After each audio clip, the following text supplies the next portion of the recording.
Es gribu teikt, ka ir tas svarīgākais, kad varbūt pastāvēt ēnā jums kā īpašniekam, lai tiek lauri jūsu darbiniekam.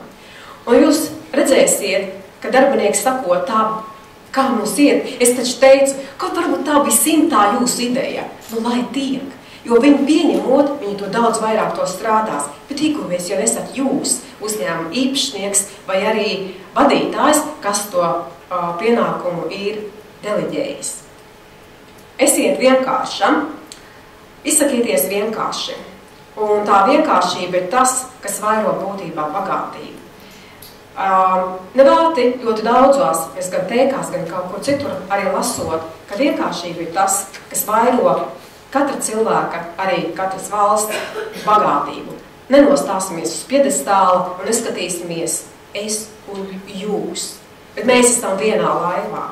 Un mums viena mērķis ir tikai sasniedzams kopā. Un, ja ejot uz pašiem beigām, ir tas, ka arī jums ir jāuzdod tie pareizie jautājumi, jāsaklausa tas, ko jūsu darbinieki vēlas. Un jums ir jābūt vērīgiem. Gudri līderi dzird, uz kuru virzienu, bet paši vērīgākie sadzird to pusi, uz kuru pusi iet. Un pašās beigās es gribu teikt, esiet iedvesmojušas un motivējušas.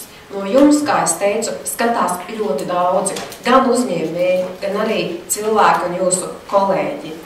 Un šeit jāsaka, ka ir tāda jauka skotu paruna.